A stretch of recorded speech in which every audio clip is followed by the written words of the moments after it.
Baik, bismillahirrahmanirrahim. Assalamualaikum warahmatullahi wabarakatuh. Kembali lagi bersama saya Ali Ruhyat di channel Ali Ruhyat. Di sini saya didampingi oleh orang-orang yang memang sangat-sangat progresif, juga mempunyai kapasitas keilmuan yang di atas rata-rata gitu kan. Sebelah kiri saya yaitu sahabat Rohiman. Beliau ada seorang mahasiswa jurusan ilmu pemerintahan di Universitas Singapura Bangsa Karawang. Nah, di sebelah kanan saya adalah Novia. Dia mahasiswa jurusan biologi di kampus Universitas Siliwangi pada Tasikmalaya. Nah, mungkin di sini saya akan lebih ke membahas mengenai, karena memang isu sekarang itu yang lagi hangat-hangatnya yaitu mengenai isu corona. Saya akan membahas mengenai isu corona dengan segala konspirasinya gitu kan. Seperti itu. Mengerikan. Jadi mungkin saya menginginkan sahabat Rohiman dan sahabat Novia bisa memberikan statement ataupun argumen mengenai isu corona ini gitu kan. Mungkin saya langsung kepada sahabat Rohiman agar bisa memberikan statement ataupun argumennya mengenai virus corona ini. Apakah memang corona ini memang benar-benar virus karena kesalahan atau memang dibuat oleh orang gitu kan. Saya persilahkan. Bu Kopri dulu atuh. Sok lanjut.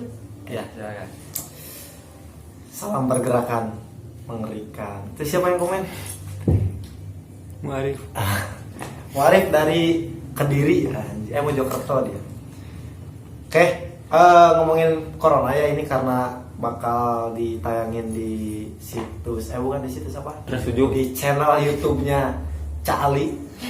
Iya. Gus Ali. Amin. Dan saat ini saya sedang ada di Sekretariat PCPMI Kota Tasikmalaya. Sungguh mengerikan dan penuh bisa. Flashnya bro. Ngomongin corona, sebetulnya memang banyak orang yang berpikir bahwa ini adalah virus berbahaya atau wabah penyakit. Tapi kalau saya sederhana sih, bisa jadi ini adalah buatan-buatan atau perang biologis ya. Katakan ada perang dagang, ada perang militer, ada perang biologis. Ini ada kaitannya dengan geopolitik geostrategi. Kalau kita bedahan atau mini dengan geopolitik geostrategi, paling udah PKL kan? Iya, belum. Masih ada geopolitik geostrategi, dan ini bicara geopolitik geostrategi, ada yang namanya superpower dan great power. Ketika superpower ini katakanlah Amerika Serikat dan kemudian great power ini adalah Cina, mereka ini sedang perang sebetulnya.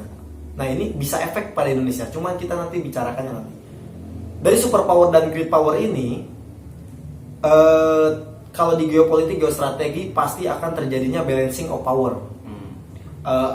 Tidak akan pernah terjadi itu perang militer dari balancing of power. Kenapa? Karena berdasarkan sejauh pengetahuan, Amerika Serikat adalah pasar terbesar Cina, sedangkan Cina adalah pemegang saham terbesar di Amerika. Sehingga ketika salah satunya mengganggu, pasti akan ada ancaman di antara salah satunya.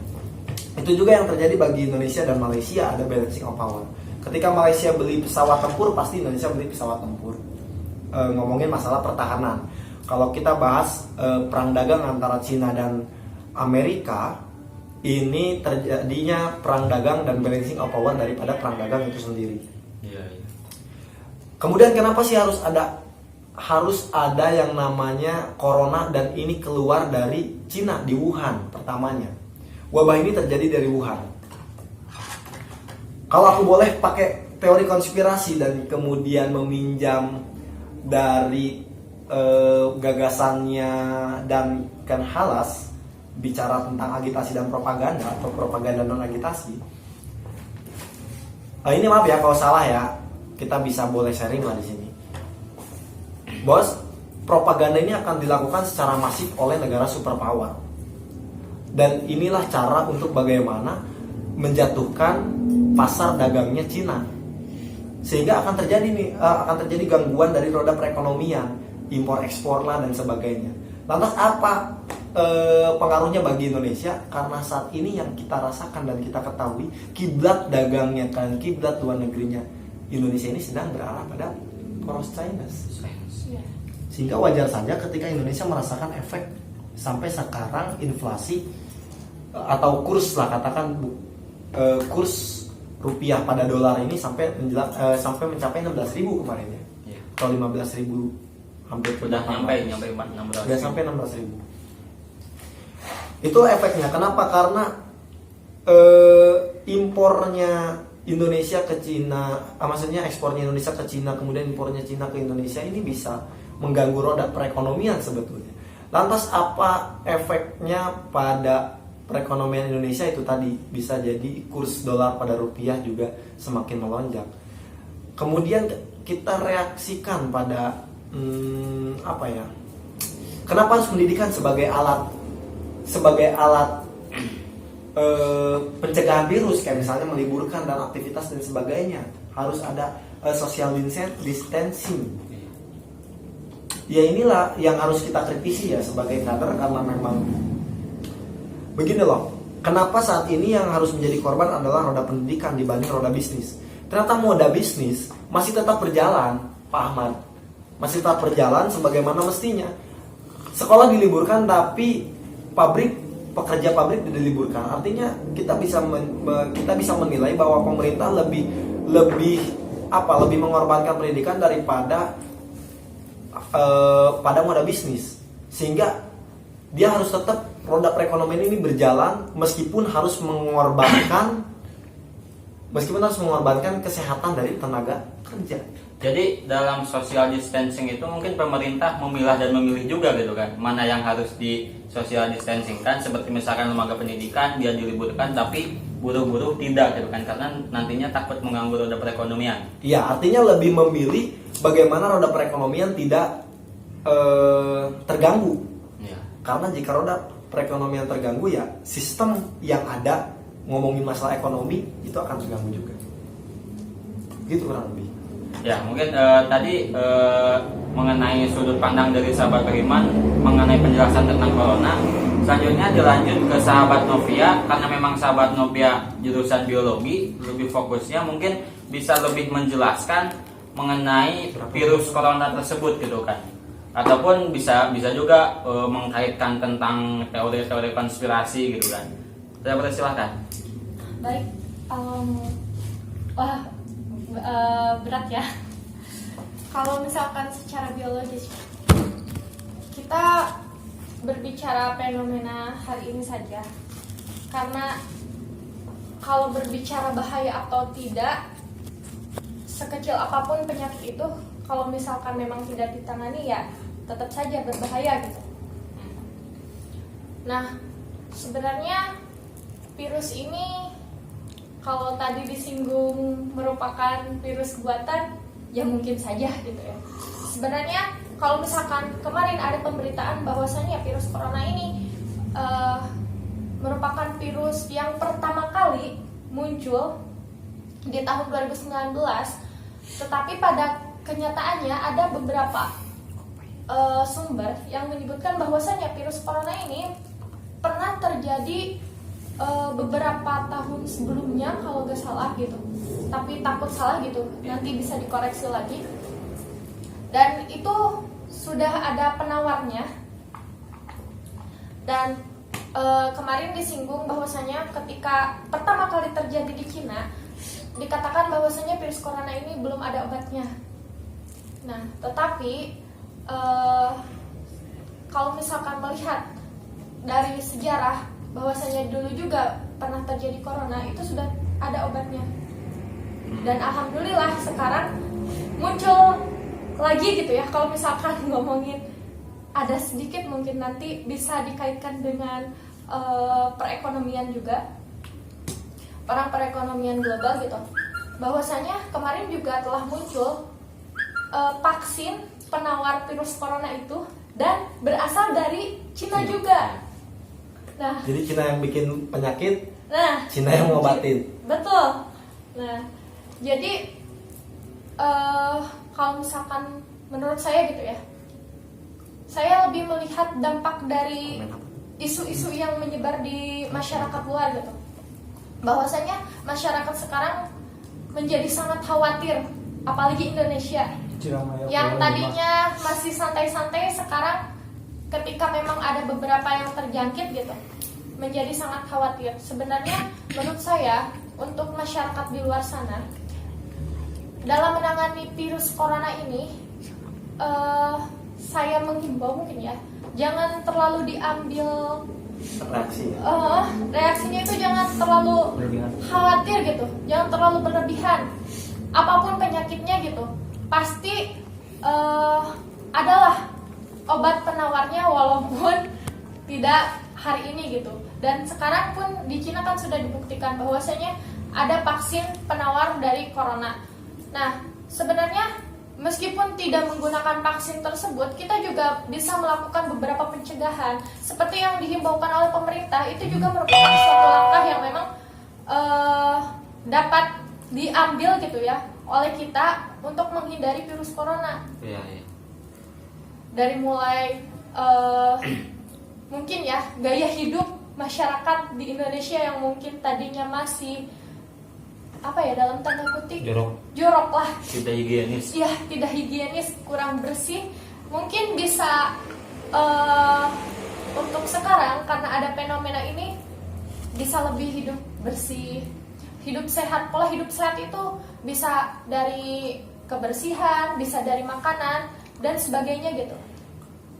Nah, itu bisa lebih ditingkatkan kembali dan jangan takut, intinya jangan takut dengan isu-isu yang merebak di luar gitu.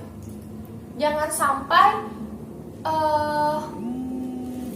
karena ketakutan tersebut kita malah benar-benar sakit gitu. Karena bagi saya dalam ilmu biologis ya, biologi gitu ya, tingkat kesetresan mungkin ya, kan ada yang memang melihat fenomena di luar nih, ada yang sampai stres gitu memikirkan takut terjangkit virus corona ini, Takut terinfeksi. takut terinfeksi sehingga membatasi segala hal gitu, yang malah membuat kita sakit sendiri gitu. Karena mungkin dari stres tersebut juga mempengaruhi psikis kita sehingga malah tidak terjangkit virus corona pun malah terjangkit virus bukan virus, penyakit lain. Nah, seperti itu. Nah, mungkin jadi tadi kan menyinggung bahwasanya memang bisa jadi virus ini dibuat gitu kan, dan memang sudah ada virusnya. Saya pernah melihat berita di CNN, ada 2 berita yang memang bingung gitu kan saya juga. Pertama, berita tentang bahwasanya memang Cina sudah menemukan antivirus dan memang akan dibagikan kepada masyarakat. Berita yang kedua bahwasanya Amerika Serikat juga sudah menemukan virus dan akan mencobakan virus itu kepada manusia gitu kan. Nah, mungkin bagaimana pandangan sahabat Pehiman mengenai 2 berita yang memang mungkin bisa disangkut pautkan dengan perang dagang ataupun yang lain gitu kan. Kalau bicara itu, ini juga bisa konspirasi lagi ya. Aku seneng banget sama yang namanya konspirasi. Kalau tadi aku bilang bahwa ada yang namanya perang dagang antara superpower dengan great power, sekarang kita tarik ke kepentingan dagangnya farmasi.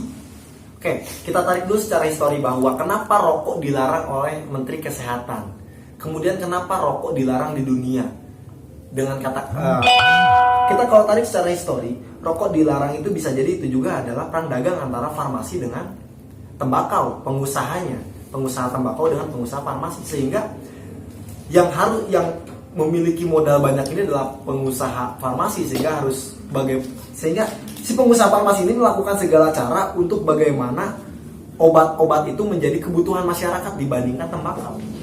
Oke, itu tadi. Kedua, bisa jadi juga dengan isu corona ini, bukan isu, penyakit virus COVID-19 ini adalah kepentingan farmasi untuk menjual sebuah vaksin baru atau obat baru untuk penyembuhan flu atau sesak napas seperti ciri-ciri corona gitu. Wabah penyakit ini bukan pertama kali di Indonesia. Sebelumnya tahun 2004 kalau nggak salah pernah ada flu babi. Itu di Amerika, berasal dari Amerika, dan kemudian roda perekonomian Amerika saat itu juga sempat rusak, terutama moda bisnis hiburan dan jasa. Tapi pun ada moda bisnis, moda ekonomi yang lain yang menguntungkan, itu moda farmasi. Sehingga karena apa? Karena resep dokter saat itu harus membeli obat pencegahan ataupun penyembuhan flu babi saat itu. Nah, begitu juga dengan farmasi untuk corona ini. Dia memproduksi obat, dia membuat obat untuk penyembuhan coronavirus ini. Nah, inilah bisa jadi ini juga perang dagang farmasi, keuntungan farmasi atau agenda besar yang dibuat oleh para pengusaha farmasi misalnya. Bisa jadi kan, untuk melanggengkan atau membuat sebuah obat baru dengan bagaimana cara mendagangkannya, gitu. Karena kalau kita mendagangkan obat, produksi obat tanpa tahu ini obat fungsinya untuk apa, kayaknya kurang laku juga. Dibuatlah dulu agenda yang terselubung untuk membuat laku obat ini, gitu lah. Intinya seperti itu. Ya. Tapi ini konspirasi ya, jangan terlalu didengar. Jadi mungkin bisa dilihat bahwasannya memang virus itu dan antivirus itu adalah sebuah komoditas yang mahal gitu kan. Betul. Seperti itu. Mungkin lanjut kepada sahabat Novia mengenai tadi pertanyaan mengenai dua berita itu gitu kan. Bagaimana pandangan Novia gitu kan? Apakah memang benar? Karena saya sempat memahami bahwasannya kurang lebihnya tahu benar atau salah, bahwasannya memang ketika si programmer akan membuat virus, pasti dia terlebih dahulunya membuat antivirus gitu kan. Nah, bagaimana korelasinya dengan virus yang memang sekarang sedang hangat-hangatnya gitu, virus corona? Ya, saya sepakat sih dengan sahabat Terhiman gitu. Bahwasanya mungkin ini dijadikan sebagai alat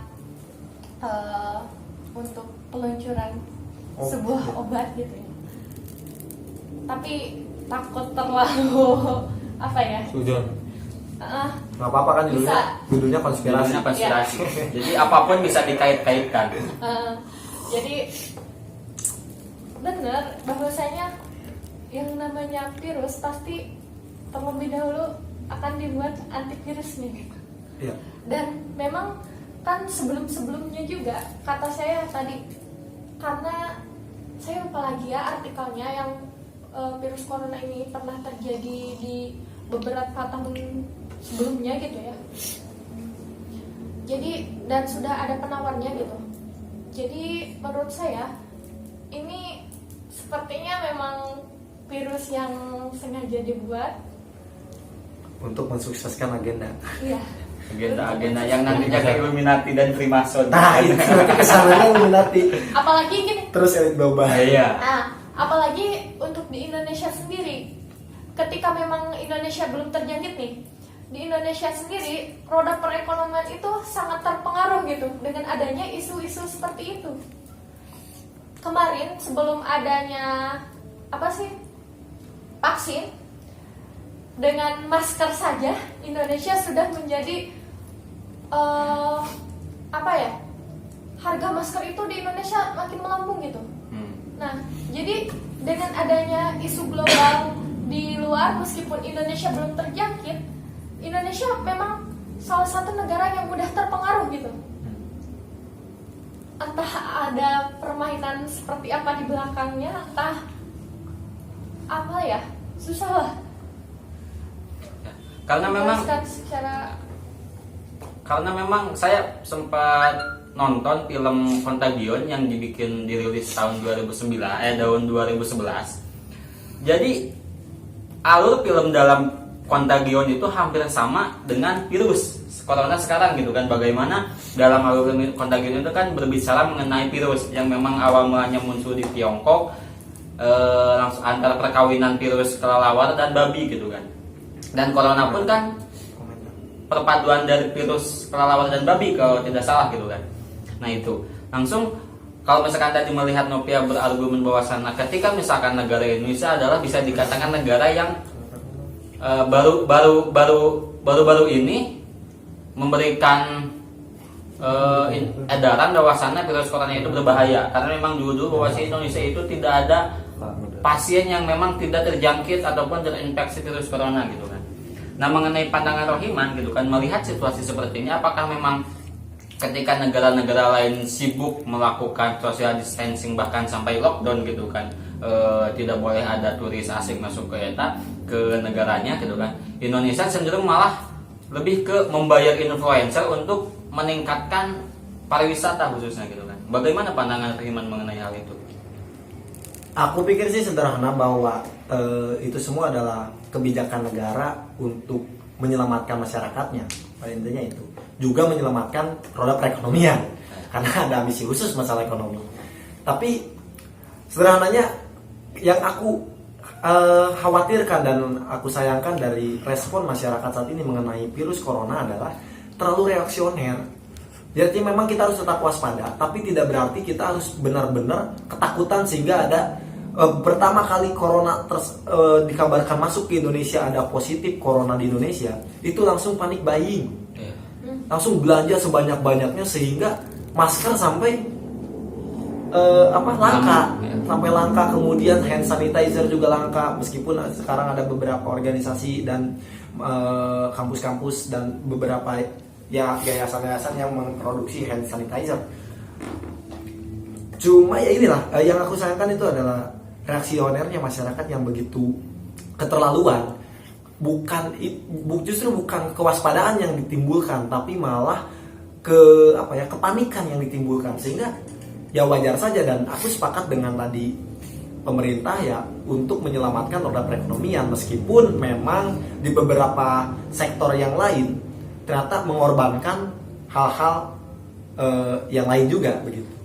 Seperti tadi yang aku awal dibilang bahwa kita menyelamatkan roda perekonomian dengan mengorbankan pendidikan begitu. Ya tadi karena memang sahabat Riman cenderung sepakat dengan aksi dari pemerintah gitu kan untuk menyelamatkan roda perekonomian gitu kan. Nah mungkin saya bertanya kepada sahabat Novia, apakah memang ketika misalkan pemerintah menyelamatkan roda perekonomian gitu kan, untungnya itu untuk kebanyakan masyarakat atau orang-orang tertentu gitu? Mungkin bisa memberikan argumennya. Untuk orang-orang tertentu dalam tanda kutip siapa nih kira-kira? Dalam tanda kutip masyarakat awam. Aduh, gimana ya? Kalau misalkan terkait hal itu, menurut saya terlalu diskriminatif gitu. Karena untuk menyelamatkan mungkin oke ya, seperti Terus lanjut. Seperti yang dibilang tadi, untuk menyelamatkan roda perekonomian Indonesia oke. Tapi kalau misalkan memang yang hanya lockdown gitu dilakukan, itu berarti hanya sebagian orang. Lalu peran pemerintah sebenarnya ingin menyelamatkan masyarakat, seluruh masyarakat Indonesia, atau hanya sebagian gitu?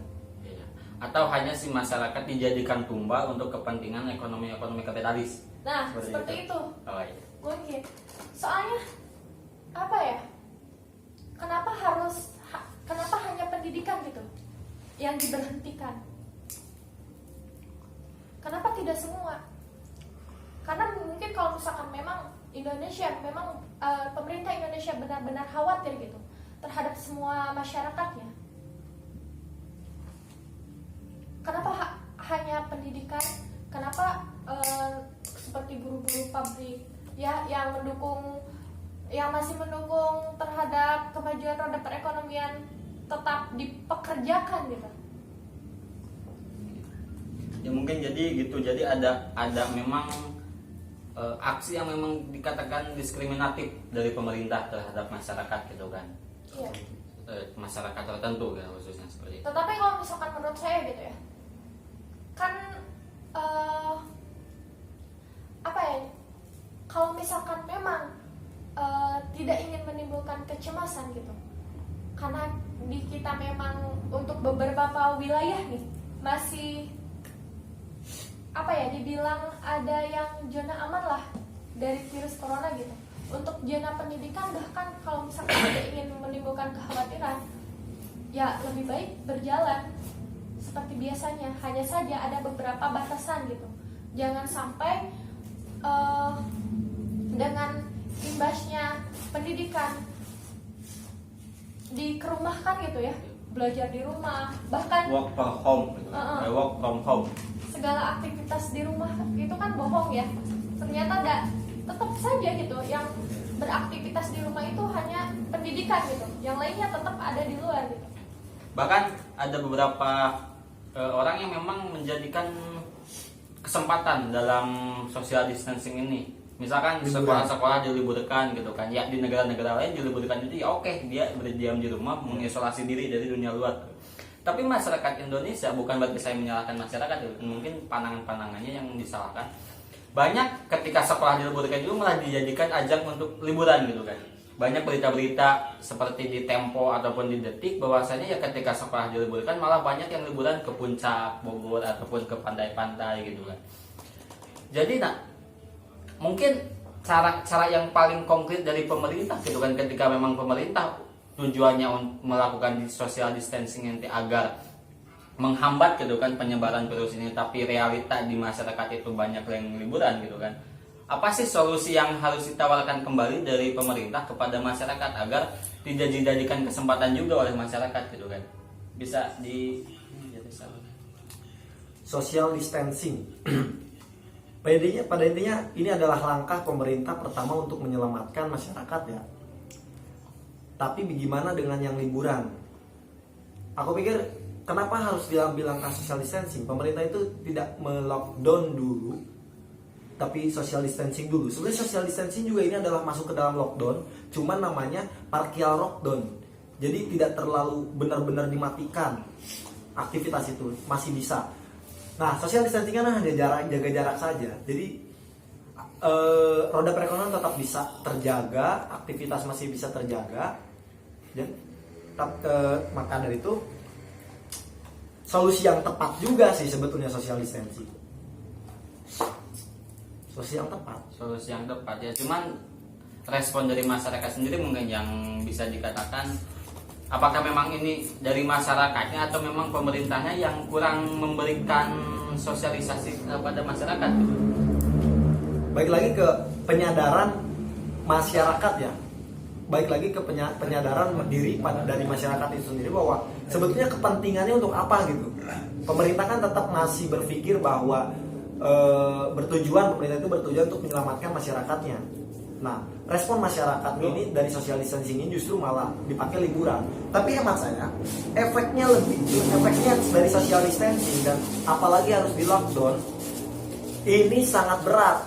Contoh misalnya gini, ketika lockdown jelas semuanya work from home, study from home, pokoknya semuanya dari rumah dan beraktivitas hanya di rumah, mengisolasi diri. Yang kasihan itu adalah orang-orang yang tertindas. Yang kasihan itu adalah orang-orang yang ekonomi rendah. Sehingga apa? Yang tadinya mereka harus bekerja keras di luar, yang tadinya dia harus usaha di luar, kemudian harus mengisolasi diri tanpa perbekalan yang cukup. Ini kan menjadi penghambat ekonomi kaum proletar sebetulnya. Oke lah, kaum elitis bisa menyelamatkan dengan bekal-bekal tabungan misalnya, dengan bekal-bekal di e-money atau di ATM-nya. Tapi untuk kaum proletar ini sangat-sangat berat. Sehingga harus ada langkah-langkah khusus di mana pemerintah juga bisa menyelamatkan pendapatan mereka dalam setiap harinya. Ya nggak sih? Ya misalnya katakan pengamen aja, misalnya pengamen jalanan, dia yang tadinya harus sehari-hari ngamen, terus lockdown tiba-tiba. Atau social distancing masih bisa menyelamatkan mereka sebetulnya. Kalau lockdown tiba-tiba, ini bisa mematikan roda perekonomian mereka secara golongan atau secara individu. Maka ketika social distance terus kemudian dipakai liburan, ini ngomongin hanya penyadaran aja sebetulnya, penyadaran diri bahwa oh iya, masyarakat kita sekarang masih kurang waspada. Meskipun demikian, pemerintah masih ada upaya-upaya preventif, yaitu menutup akses-akses yang milik pemerintah atau pariwisata. Sehingga liburan juga ya, liburan ngapain sih? Paling tidak liburan di rumah gitu. Paling begitu. Mungkin tadi sudah membeberkan mengenai isu corona dan segala konspirasinya gitu kan. Nah mungkin sebelum ke diskusi di luar kamera gitu kan, saya ingin meminta kepada sahabat Rohiman dan Nopia mengenai apa ya, pesan gitu kan, pesan kepada masyarakat, juga pesan kepada pemerintah mengenai isu corona ini gitu kan. Saya mulai dari sahabat Nopia mungkin bisa memberikan pesan kepada masyarakat ataupun kepada pemerintah khususnya gitu kan mengenai isu corona ini. Oke, baik. Mungkin yang pertama ya, saya akan memberikan pesan kepada masyarakat di seluruh Indonesia, di berbagai belahan provinsi manapun, untuk bersikap tenang gitu dalam menghadapi virus ini. Pokoknya ada langkah yang memang saya sepakat dengan pemerintah, yakni dalam penanganan beberapa penanganan yang disajikan, seperti cara menghindari virus corona dari mulai menggunakan masker, terus meningkatkan lagi pola hidup sehat dan sebagainya lah istilahnya. Soalnya kalau misalkan memang kita kembali lagi tadi stres memikirkan hal tersebut, bukan hanya virus corona yang akan penyakit yang akan terjangkit di dalam diri kita, tapi penyakit lain pun akan terjangkit gitu. Nah, lantas untuk pemerintah mungkin kalau memang ingin mensosialisasikan kalau misalkan ingin memberikan kebijakan-kebijakan baru perihal